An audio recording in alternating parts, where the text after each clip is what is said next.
I think it's really a blue ocean. It's a blank, empty canvas to build whatever you want. Good morning, this is Steffy and welcome to the Financial Fox, investing and innovation ideas with a twist. Today I'm going to have some fun and I'm going to take a deep dive into the world of DeFi with my guest, Brian Kerr, founder of Kava Labs, a cross-chain DeFi platform. But before we go into the episode, remember I'm not a financial advisor and all the content here is only for informational purposes. And finally, if you're not subscribed yet, make sure you press the subscribe button and follow us on social media to stay up to date with our recent news and interviews. Also, we have just released a new website, so you can check it out and subscribe there to get our monthly newsletter. Let's kick this off now. Hi, Brian. How are you? Hi, I'm doing well. Thanks for having me.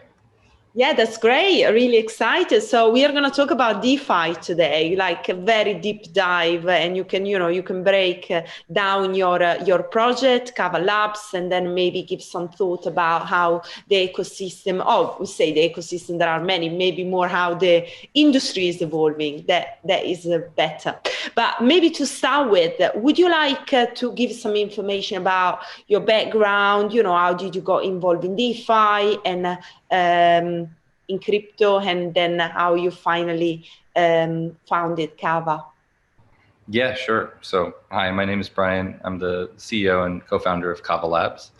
I jumped into the crypto space actually coming from gaming, where digital assets are native. I was responsible for building up one of the largest esports teams in Europe called Fnatic. But in kind of 2016, 2017, I did a full jump into crypto head first because I just saw so much opportunity to really build something transformative there. And we originally built Kava Labs as a research and development shop focused on cross-chain payments. So we did a lot of work across many of the different layer one blockchains. We had to understand them intimately to send payments from Bitcoin's Lightning Network over to Ethereum, from Ethereum using DAI or layer two payment channels to a different network, for example, XRP.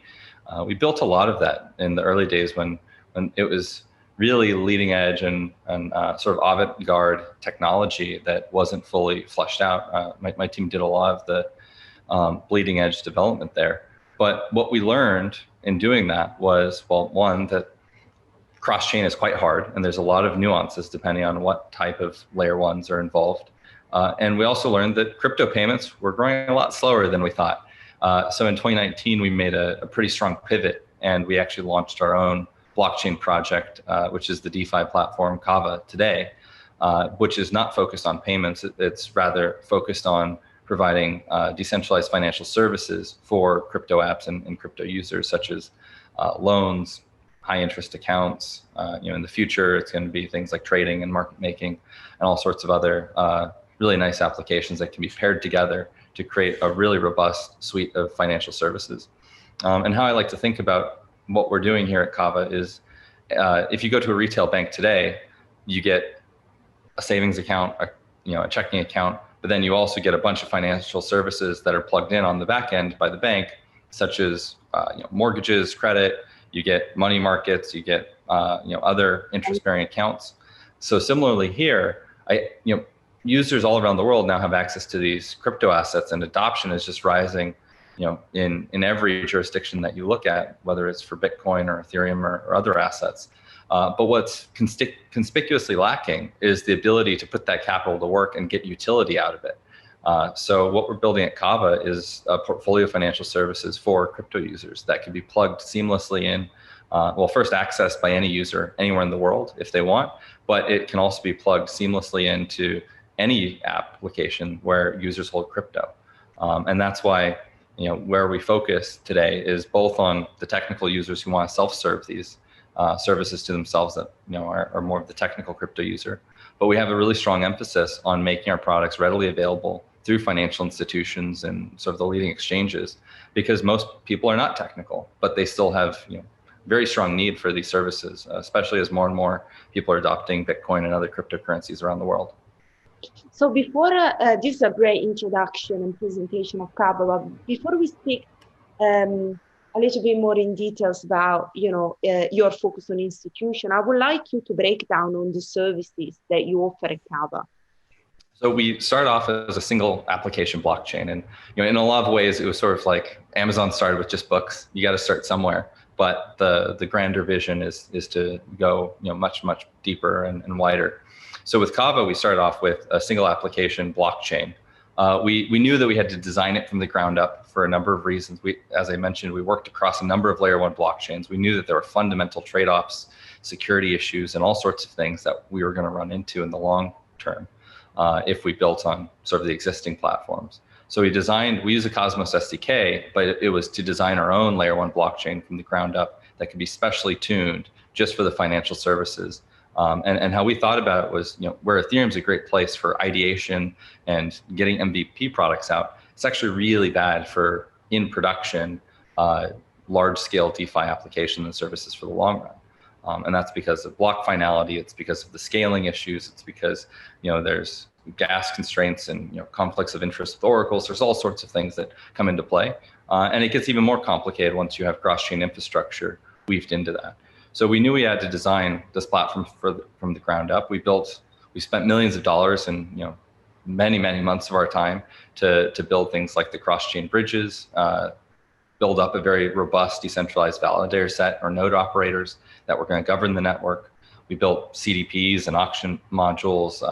We have a price feed module, basically these core components that every DeFi app is going to use. And we built that up. But then once we had those pieces, we launched our first application, which is just sort of the native application of the Kava blockchain, and that's collateralized loans using digital assets. So a person can deposit Bitcoin or BNB, use as collateral to receive a loan directly from the system.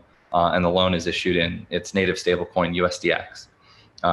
For people who aren't familiar, this is very similar to like the Maker DAO, Maker and DAI paradigm, where we have Kava, the staking and governance token of the blockchain, that also controls this collateralized lending app. But then we have the stablecoin USDX that people are issued loans. I'm going to stop you because it starts to get a bit complicated. So let's make it simple. Let's say that, I want to get a loan and I'm going to go on the Kava platform. So let's break it down. Let's talk about, the different tokens, their utility and how that would work and how much actually I can get as a loan based on my collateral.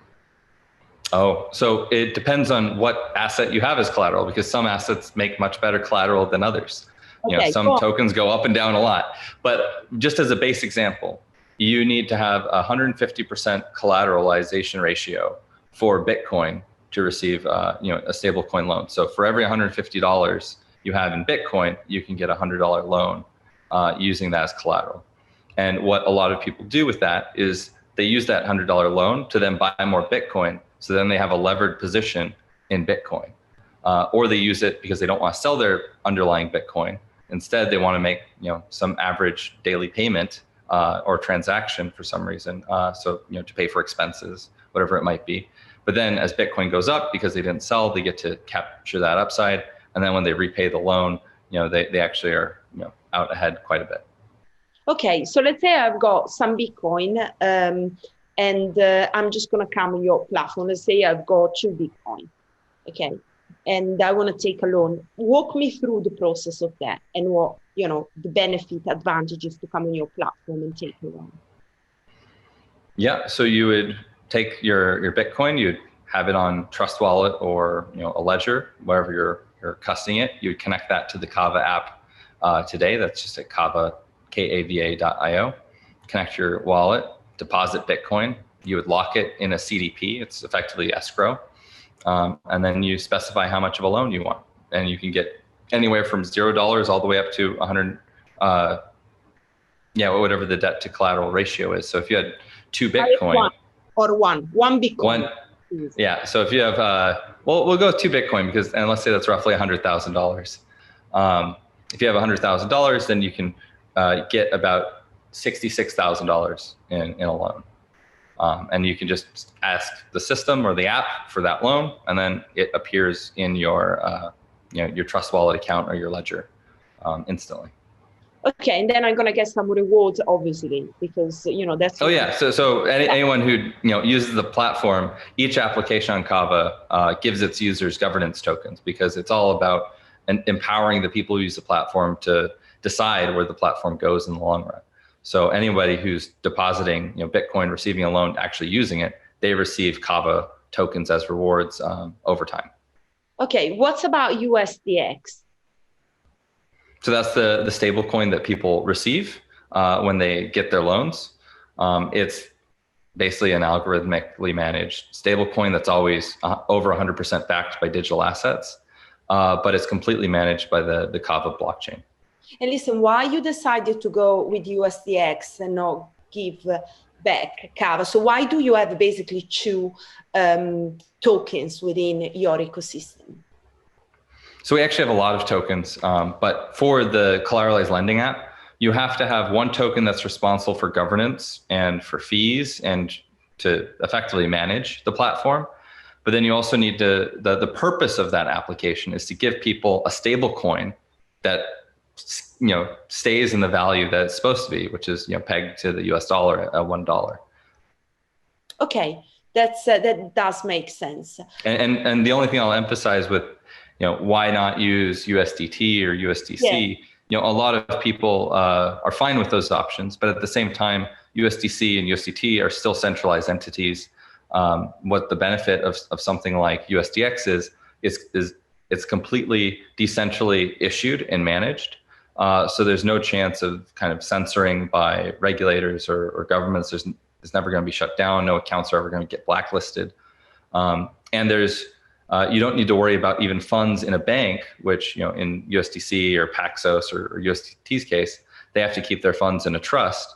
And while that's nice and you can see everything's one for one backed, it still means that the governments can come and seize those funds, or the banks can decide to restrict those funds in those accounts. And that would just never happen with a system like USDX, and that's its benefit. Yeah, that's a great differentiation point. But talk me a little bit about the volatility risk of collateralized assets, because I think this is kind of a point, that is important to stress as well. Yeah, definitely. I mean, anytime you are taking out debt, if you have a margin position, if you're, taking out USDX as a form of debt on your collateral, you need to make sure that you're always maintaining a debt to collateral ratio specified by that system as safe. And how these systems maintain their balance, that USDX that's issued is always worth more than the basically on the balance sheet, the assets and the liabilities are at least matching, but usually you want the assets higher than the liabilities. So what happens is, if you start off in our example with $100,000 worth of Bitcoin, you take out a $66,000 loan, so the max ratio. That's safe as long as Bitcoin's price stays stable. But if Bitcoin's price goes down, 50%, you're now way past the debt allowed. And what happens is, to make sure that the system stays in balance, the Bitcoin actually gets seized and then placed up for auction. And people will trade their USDX for that auction Bitcoin. And what that does is it actually removes USDX off of the public market in exchange for that collateral. So in that way, the total aggregate amount of USDX is always in balance with the collateral of the platform. Okay, that was an important point to clarify. So you mentioned that Kava has also got other product. So obviously, as an interested user in DeFi, I can take a loan, I can borrow my money. What else I can do in DeFi? So my favorite app is the one that we just launched in November, but it's called the Hard Protocol. It's a money market for digital assets. And importantly, it can support assets like Bitcoin, XRP, BNB, most of the major assets. And what's so great about a money market is it creates a pool where suppliers can contribute their assets to it, and borrowers can borrow those assets and use them to short or for leverage positions and all sorts of things. But the borrowers ultimately pay interest, and that interest gets passed right back to the pool and then distributed to all the suppliers in a pro rata fashion. And what that means is, for assets that aren't stakeable, whether it's BNB, XRP, or Doge, now those assets can be put to work and people can start generating returns off of them. So if you have a crypto portfolio and you have some of these idle assets that aren't being put to work. They're just, I like, X, Y, and Z asset, but it's not stakeable. It doesn't give me any interest. You would take that, you can put it into a money market and start generating returns in it. So it's really one of the most necessary tools, I think, in the entire DeFi space for anyone who holds crypto assets, because you don't want to, it's great to hold Bitcoin, but if you don't put your Bitcoin to work, like you're leaving so much money on the table. You can be earning, 20% to 30% APY if you're taking advantage of money markets like the hard protocol. And how do you see the competition in this money market space? Because we know from the loan side, we have got obviously Aave, make a Compound, and all these platforms built on Ethereum, where you already said the advantage is to be more like a cross-chain platform. What about the money market? So I think money markets are going to vary completely based on what are the market conditions. It's all about following demand curves of how many suppliers and how many borrowers are on each side. I think today you have platforms like Kava, which offer unique assets that you can't find on Compound and Aave and others. So that's also a reason to use hard versus the other kind of the Ethereum ones that people are very used to. But at the same time, I think that it's not a one size fits all, and is one better than the other. I think different market conditions are naturally going to generate better yields in certain market conditions compared to others. And I actually think that in the future, DeFi is going to be all background financial plumbing, and it's not going to be directly interacting with these apps any longer. I'm going to be on, let's say my Robinhood account. I might have some crypto there. I want to deploy it, but I actually want the interface to just say, deposit into money markets, period, and then have something route between the hard protocol and Compound and all the other money markets that are available, depending on which ones support the asset I have, and then just source me the best yields. And that's where RoboAdvisors actually become really important. And I think in our roadmap for Kava, we started with the lending app, then we have launched the hard money market protocol. The next application that we're in development on is an AMM, an autonomous market maker, which will allow users to trade all the assets that they have on Kava amongst each other, whether that's BTC or XRP. And what's beautiful is, let's say you're earning Kava native token rewards because you're taking out a loan.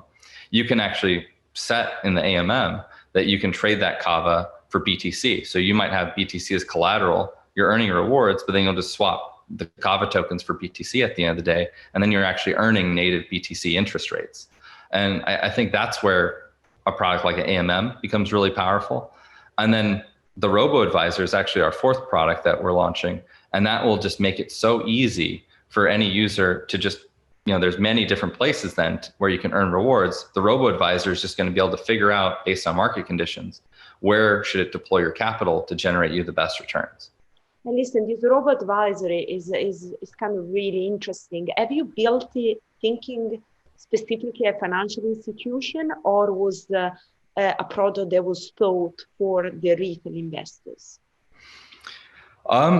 It's actually coming from a developer first point of view. So all of this composable DeFi architecture that we've built, while we want it to be used, the real game that you're trying to optimize for is capital efficiency.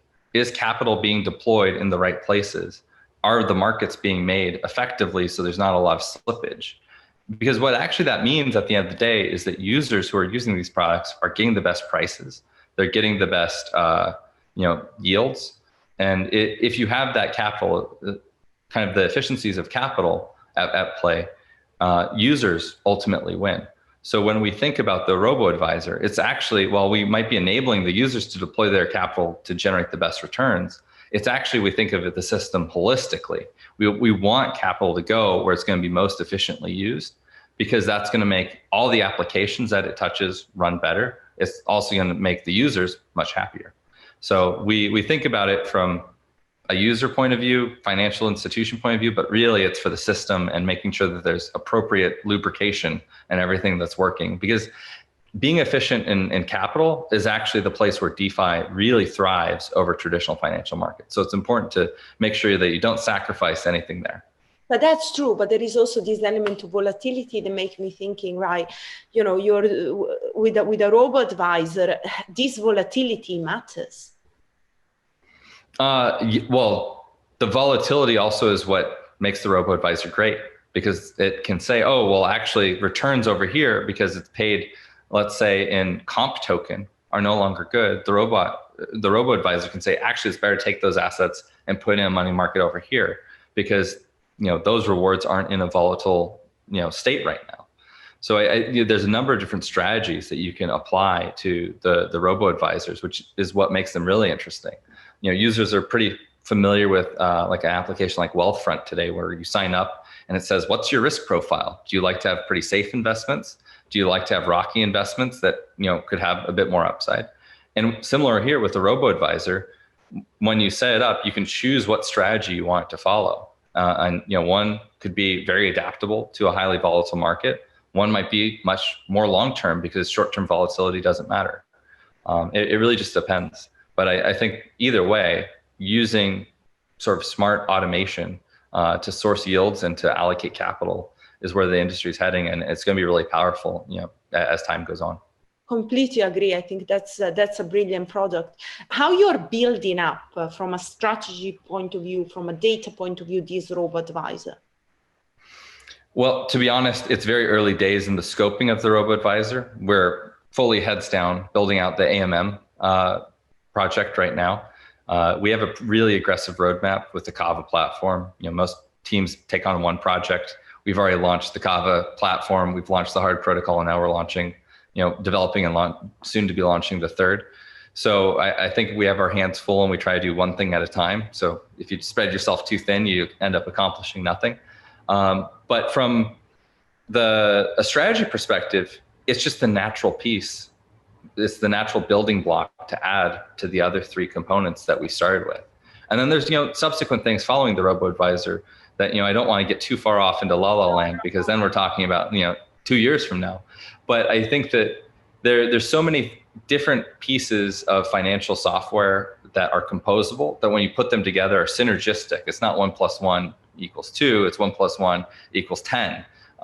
And I think the lending app plus the money market was the first example of a 1 + 1 = more like 5, where USDX was a stable coin that people got, but then the money market gave it a place where people could stick that USDX and start earning interest on it, right? So it made the USDX more valuable than if it was just the lending app on its own. And similarly, the AMM is going to add synergistic value to the other two products, and it really just sort of starts snowballing. But ultimately, it's about building that complete suite of financial services that people are used to today, as I said, what they get from retail banks, but actually much, much more, because things that are built on blockchain technology that are fully decentralized and autonomous, you can make way more powerful financial services and even derivatives of products that you can't do in the traditional space. So I'm really excited to continue building there. But I do have to be a bit realistic and say, we're going to do one thing at a time and not get too lost in the details in the future, because the crypto markets change, and you have to be a bit nimble as well. Exactly. Yeah, I mean, I was thinking something like the current DeFi system is kind of emulating what is the current financial market. Do you see these things changing? So actually, DeFi services, the new DeFi space is going to completely change and disrupt the system, offering opportunities, offering services that they are not actually here now. Mm-hmm. No, absolutely. I think there's so many financial products that can be built. I mean, just the idea of flash loans is revolutionary, to instantly borrow capital and deploy it in other systems. And before the block is finalized, somebody's already generated $100 million for themselves because they found an inefficiency to take advantage of. There's so many really cool things in this composable DeFi landscape, but it actually all comes down to capital efficiency. Closing up those arbitrage opportunities very quickly and accelerating the rate at which you can do that. And then in terms of derivatives and other products, there's tons of things you can do in crypto that you really can't do in the traditional markets as well. I think it's really a blue ocean. It's a blank, empty canvas to build whatever you want. But how I actually see it rolling out is a bit more realistic and pragmatic, and it's a bit more obvious. So how I see it working right now is DeFi is really only for the technical users who are comfortable custody their own keys today. We're just now starting the process of having institutions like Binance, leading crypto exchanges, whether it's Kraken or Huobi, integrate directly DeFi products like Kava's platform, and then offer yield earning opportunities to their users. They don't, integrate the full suite of products yet. They tend to choose, like, I want a money market for BNB, or the Kava loans. It's more of what suits them right now. But I think that as time goes on, that's going to become more and more standard for exchanges, leading exchanges, to integrate these products and offer them in a seamless fashion to their users, so the users don't ever have to leave the exchanges. They don't want to have to think about custodying their own keys. They want a very seamless experience where they just do 2 clicks, and the exchange actually manages the whole interaction with the DeFi software. There's no education then. It's just a financial product that they subscribe to, and that's ideal. But that's where we are, I think, in the next 6 to 12 months. That's going to be the main adoption in DeFi, or the main new assets coming in. But what's really exciting is just around the corner, you have neobanks that are very pro crypto. You have PayPal, you have Square with Cash App. There's a number of these fintech investment platforms, even Robinhood, that are pro crypto. They're starting to enable buying and selling spot crypto assets. But the natural progression is, once people have crypto assets, they want to put them to work and generate returns on that capital. And that's where the portfolio of DeFi services that we're building at Kava really come into play, because you can't offer those things in a traditional financial sense. These are decentralized assets. They just function differently. So I think that's going to be a huge area of growth I would put it in like the 9 to 18 month range. And actually, I forgot an important player in the short term, like Nexo, BlockFi, and Celsius. Those platforms also are enabling users to put their capital to work. But what a lot of people don't know is that they are lending those assets out in terms of, like, on a B2B basis to other businesses that pay them interest. But then they also leverage DeFi apps and DeFi platforms like Kava to source yields. And then they take all their earnings together and they pass back what they can to users. So, DeFi is playing a really important part of that financial plumbing that's making those businesses possible. But it's actually those businesses that have relationships with the customers, just like exchanges. And I think that's going to continue to be the paradigm going forward, where DeFi actually takes a bit more of a backseat. The brands aren't as relevant, and it's much more about, like, what is the products, what are the yields that can be generated, and it's up to those centralized entities that have relationships with the customers to then deliver it to them in a seamless way. Yeah, that's actually the scenario. But the challenge is going to be scalability and fees, and when do you think we are going to see this streamline of efficiency? Because see, with Ethereum, there's still this problem with scalability fee. We know there is Ethereum 2 coming out, but it's still not out there. Then you have to migrate to liquidity, so that's a challenge. I mean, it looks great what you are telling me, and I see your vision, because that is what is going to happen. But I see there is a strain, there is a challenge with making this process quick and efficient and really streamlined, so the ultimate experience of the users is great, and there are not too much steps to pass things from one place to the other place. It seems still a little bit complicated. How do you see this to actually open up?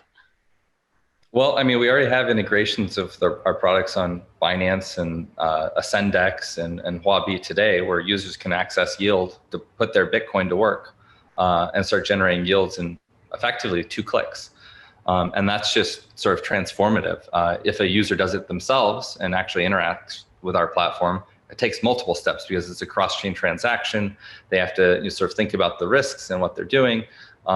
With an exchange, they abstract all that away. And what's actually really nice about the on-chain portion of it, from like a developer standpoint, is that we interact with effectively one customer then, and that's Binance or Huobi. They deposit a huge amount of assets into one account, and they manage the risk. And it's actually much safer on the platform side, because we know that there's a very responsible actor on the other end managing the collateral ratios. So I think that at least from a scaling point of view, it actually almost functions like a layer two, because instead of having 2,000 accounts on our blockchain, we end up with one. Sometimes there are more deep integrations where they really enable users to do all the steps to open up many individual accounts. So that's an outcome. I mean, we already have 250,000 accounts on the Kava platform, and I think there's over 2,000 live CDPs right now, or active loans at any given time.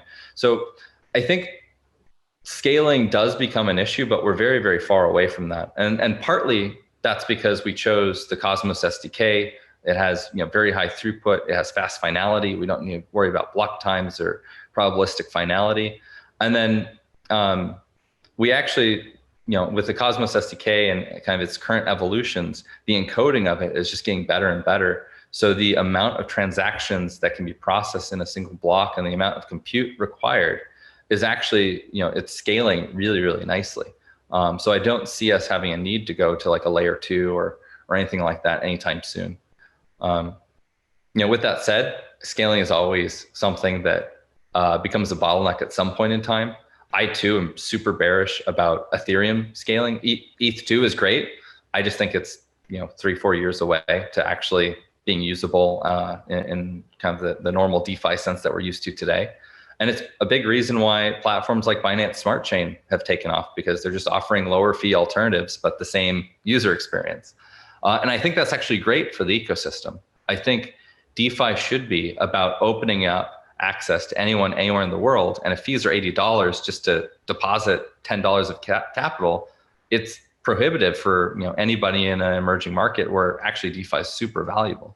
And it's actually one of the nice things about the Kava platform for how we designed it. The validators receive Kava tokens as sort of inflationary rewards for doing the work of validating transactions. But what it enables us to do is, for many of our applications and many of the transactions on our blockchain, the fees can be literally zero. You don't need to pay any gas, any other tokens. You don't even need to hold other tokens. You can just pay zero fees. And it's because of how the security model is set up on Kava. Wow, that's great. So maybe just give me a sneak peek into the automated market makers that you are creating, and how is different and perhaps better in some functionality that Uniswap. Yeah, so everybody knows Uniswap. And I'll just kind of go to, we really focus on our core DNA, which is cross-chain. We did that before we even made a blockchain. We worked with Ripple and Maker and a bunch of the other big players on cross-chain transactions. And now what we are kind of taking that same expertise into everything that we do.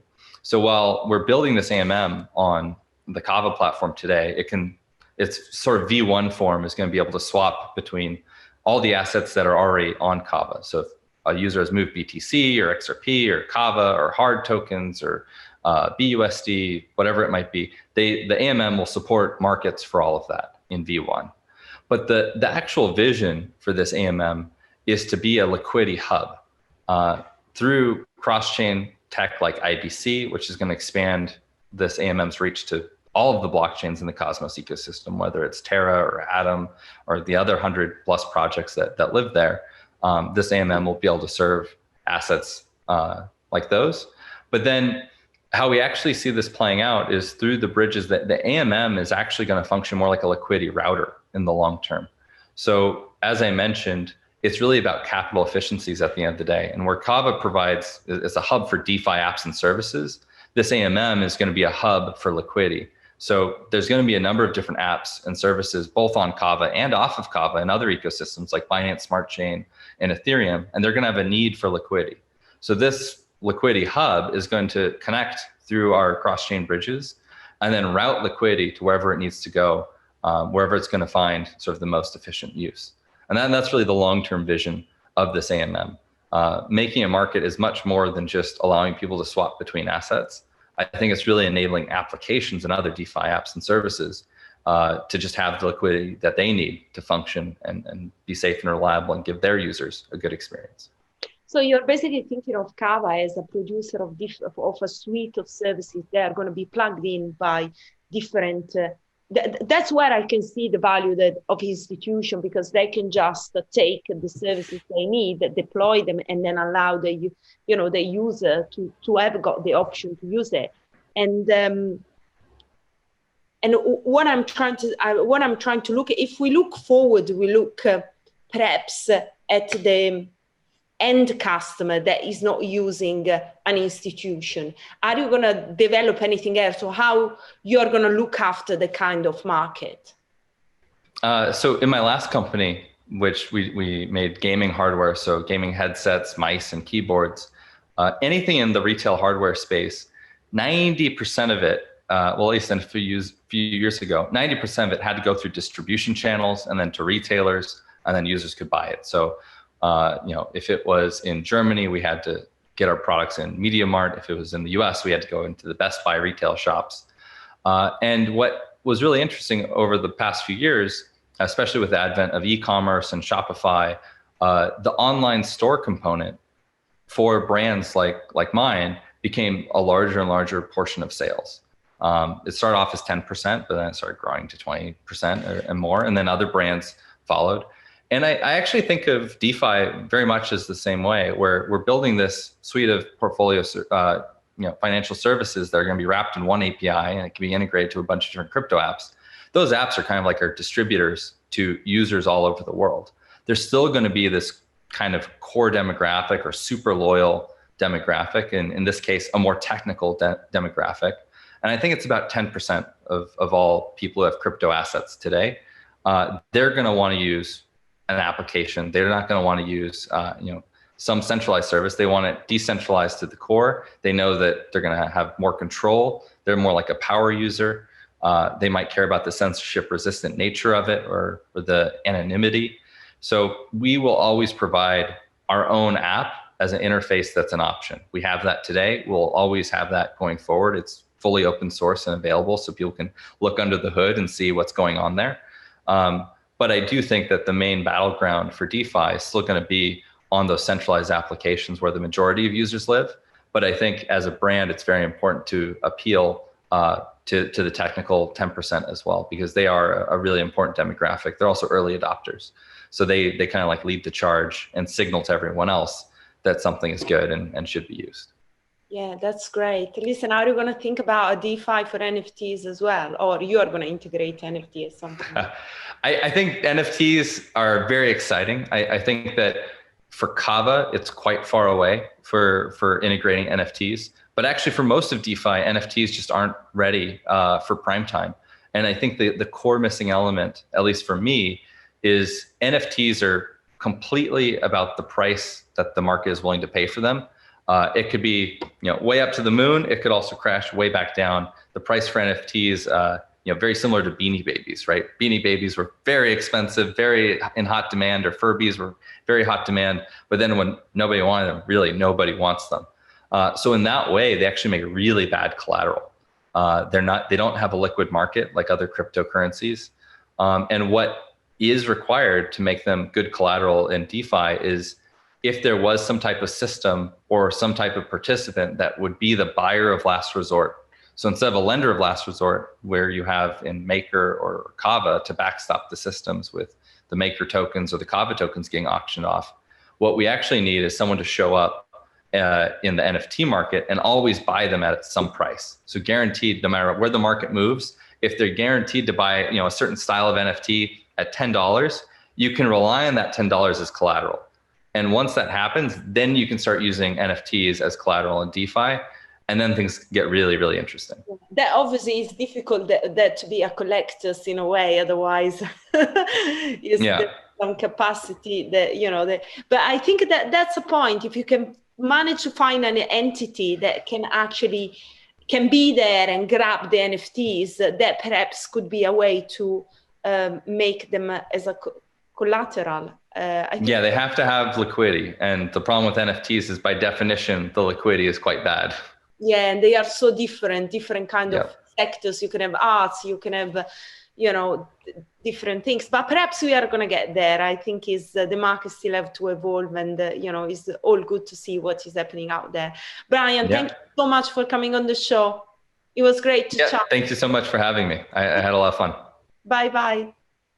So I really enjoy my chat with Brian, because we kind of explore the opportunities of DeFi, what is actually happening now, where the system is trying to mirror what the financial services are offering. So we are seeing, loans and, markets. But then we are seeing some other exciting products like the RoboAdvisor. And I was really excited about finding out a little bit more, but obviously Brian was a bit, tight lips on that, because they're not get there, they're more focused on the automatic market maker, and that's obviously a big deal now, like they are yield farming as well, and as a way to make people more money based on the crypto they own.